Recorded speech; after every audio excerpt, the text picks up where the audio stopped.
Hi, I'm Dana Brooks of Facing Brooks, and I'm joined again today by Elizabeth Ricci from Rambana and Ricci. Welcome back. Thank you. We're going to continue our discussion about immigration law. First, I wanted to talk about ICE. What is ICE, and is there really a genuine movement to do away with it? And if we did, what would we replace it with? So ICE is the law enforcement arm of immigration. It used to be INS a long time ago, and then there was a breakup. USCIS is the administrative arm, and ICE is basically the immigration police. That's who would do a raid, that's who would arrest someone and put someone in a removal. Okay. There has been a recent movement to abolish ICE.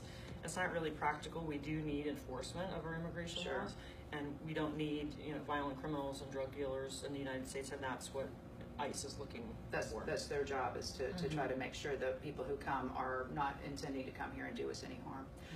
One thing I would like to do is get you to share with us one of your war stories, or just something about one of your clients, just to help educate people about what you do as an immigration lawyer. Sure. Well, every case is different, so it's very exciting. It's always new. I have one case right now that was just publicized in the Military Times. The man was born in Mexico, but he enlisted in the Marines during Vietnam, and he believed that doing so made him a U.S. citizen. Please tell me that they're not trying to get rid of a man. Oh, they already did. He's been in Mexico for about 20 years. He put his life on the line for us in a war. That's correct. And voluntarily. That he did wasn't not get enough. drafted. That's the kind of thing that's disgraceful, and that brings shame to our country, and I hate that. I hate that we would be known for something like that. What can you do to help somebody like that? Well, we are working diligently with the family. He does have a criminal history, but he entered a plea and was not told that there was an immigration consequence of that plea. Gotcha. So this affects criminal law and immigration law. And there's 640,000 foreign-born vets alive today. So there's a lot of people. 640,000 foreign-born American veterans, or veterans from our service, American service. Right, but we're born elsewhere, and we don't have the numbers on how many of them mistakenly believe their service made them citizens. It doesn't. Wow.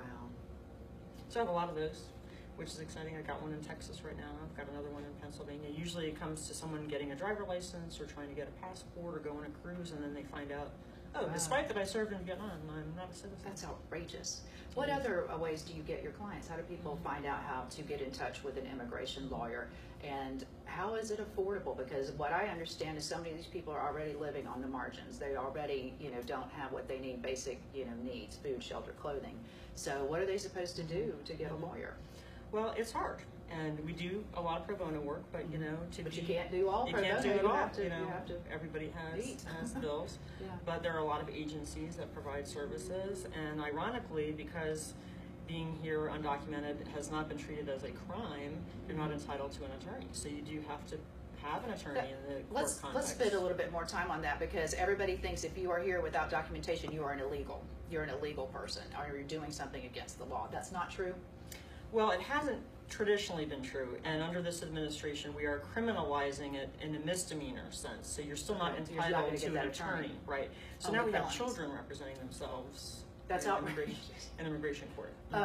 There's no attorney ad litem appointed just because of their minority status. That is, so literally what we hear on the news about children showing up and being required to represent themselves in a criminal proceeding is true. Well, it's not a criminal proceeding, but the rest of it is true, yes. In an immigration context, it is true. Well, thanks for coming back. I want to have you back again to answer some more questions, because this is such a hot issue, and there's so much misinformation and misunderstanding about it. So I appreciate you coming and spending your very valuable time with us. So thanks.